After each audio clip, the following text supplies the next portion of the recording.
নমস্কার, আপনারা দেখছেন বাংলা নলেজ শো। পাকিস্তানের সেনাপ্রধান ইয়াসির মুনির সে খুব বড় বড় কথা বলছে। এটা জানে না ভারতের যে সেনার লোকেরা তার গলায় হাত দিয়ে তাকে যা ইচ্ছা তাই বলাতে পারে এবং সে সেটা বলছেও। এই খবরটা পেয়ে ভারতের কিছু বুদ্ধিজীবী লোকেরা সোশ্যাল মিডিয়ায় নানা রকম কথা বলছে। তারা বড় বড় পণ্ডিতের মতন কথা বলছে, আরো নানান রকম উপদেশ দিচ্ছে যে খান সরকারকে এই করা দরকার, ওই করা দরকার। তো তাদেরকে আমি বলতে চাই, ভারতের এখন যে পরিস্থিতি আছে আর যে ক্ষমতা আছে, পাকিস্তানের সেনাপ্রধানের গলায় হাত দিয়ে তাকে যা নয় তাই বলাতে পারে এবং সেটা পাকিস্তানের সেনাপ্রধান ইয়াসির মুনির সেটাই করছে। তো খবরটা কি, সেনাপ্রধান কি বলছে, খবরটা তাহলে বিস্তারিতভাবে জানা যাক। খবরটা হচ্ছে, পাকিস্তানের সেনাপ্রধান ইয়াসির মুনির গত দুদিন আগে আমেরিকা সফরে গেছে এবং সেখানে ডোনাল্ড ট্রাম্পের সাথে দেখা করেছে, নানান রকম কথা হয়েছে। এবং আপনারা তো জানেন পাকিস্তানের যারা সেনাপ্রধান নেতা যারা আছে, ভারতের নেতাদের দেখে কপি করার ওদের একটা সিস্টেম আছে। তো ইয়াসির মুনির আমেরিকায় গেছে এবং সে মোদিকে কপি করছে। যেমন মোদি কোনো জায়গায় গেলে যারা এনআরআই আছে, এনআরআই বলতে ভারত বংশোদ্ভূত যারা বিদেশে থাকে, তাদের সঙ্গে মিটিং করে, সাক্ষাৎ করে, প্রোগ্রাম করে। তো এইগুলো দেখে শিখেছে। এখন ইয়াসির মুনিরও কিছু বছর ধরে ওইভাবে প্রোগ্রাম করছে। তো আমেরিকা ফ্লোরিডা বলে একটা শহর আছে, সেখানে ইয়াসির মুনির এই প্রোগ্রামটা করেছে পাকিস্তানের কিছু জনগণদের বা যারা ওখানে থাকে তাদেরকে নিয়ে সেই প্রোগ্রাম করেছে। এবং সেই প্রোগ্রামে দুটো কথা ইয়াসির মুনির বলেছে। এক হচ্ছে, ভারতের যারা বিলিয়ন আছে, মানে যারা বিলিয়ন টাকার মালিক আছে, তাদের উপর এবার ওরা অ্যাটাক করবে, যেমন আম্বানি, আদানি এদের উপর। আর দ্বিতীয় যে কথাটা আছে, সেই কথাটা শুনে আমি ভাবছি যে পাকিস্তান নিজেকে অপমান করেছে না সম্মান করেছে, বুঝতে পারিনি আমি কথাটা।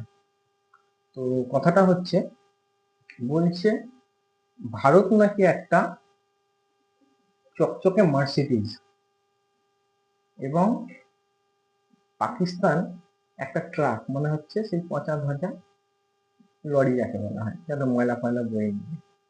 আমি বুঝতে পারিনি তারা ইয়াসির মুনির পাকিস্তানকে সম্মান করলো না অসম্মান করলো, এবার সেটা ওই জানে। এবং যদি দুজনকার ধাক্কা লাগে কার ক্ষতি হবে? নিশ্চয়ই মার্সিডিজের ক্ষতি হবে। লরির তো কিছুই হবে না, সামনে হয়তো কিছু যা আছে টুকটাক জিনিস হয়তো ভেঙে ভেঙে হয়তো যাবে, কিন্তু মার্সিডিজের প্রচুর টাকা খরচা হবে। সেই কারণে এটা কথাটা ইয়াসির মুনির বলেছে।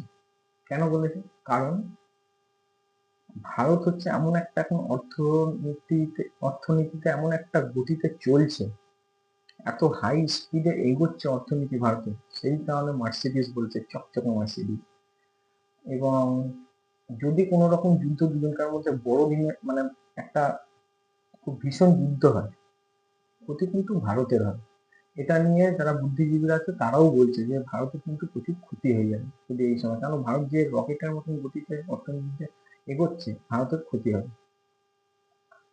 এবং পাকিস্তান সেটা ভালোভাবে জানে, যদি যুদ্ধ হয় তাহলে ভারতের যে ব্রহ্মস মিসাইল আছে, সুখোই আছে, রাফেল আছে, এদেরকে আটকানোর জন্য পাকিস্তানের কাছে কিছু নেই। কিন্তু ভারত এই অপারেশন সিন্দুরে বুঝে নিয়েছে পাকিস্তানের কাছে কি আছে। চায়নার কিছু দেয়া মানে ডিফেন্স সিস্টেম আছে, আর কিছু প্লেন আছে। চায়নার জিনিস তো বিশ্বাস করা যায় না, ভারত ভালোভাবে সেটা জেনে গেছে কি আছে। তো যদি যুদ্ধ হয়, পাকিস্তান এখনো ভারতকে আটকাতে পারে না। সেই কারণে একটা ইয়াসির মুনির এই বক্তব্যটা দিয়েছে, প্রোপাগান্ডা একটা, মানে এটা হচ্ছে একটা সাইকোলজিক্যাল ওয়ার বলে যেটাকে, এটা প্রত্যেকটা দেশ খেলে সাইকোলজিক্যাল ওয়ার। তো পাকিস্তান সেই গেমটা খেলেছে ভারতের সাথে। এবং এই কথাটা শুনে বুদ্ধিজীবীরা খুব আতঙ্কিত আছে যদি যুদ্ধ হয়, পাকিস্তান যদি এরকম করে বিলিনিয়ারদের উপরে বিলিনিয়ার যারা আছে তাদের উপরে অ্যাটাক করে, বা ভারতের যে জব সেক্টরগুলো আছে সেটার উপরে অ্যাটাক করে, বা ভারতের ইকোনমির উপরে অ্যাটাক করে, এটা তো ভারতের খুব বড় ক্ষতি, একদমই ক্ষতি। কিন্তু আপনি একটা জিনিস ভাবুন,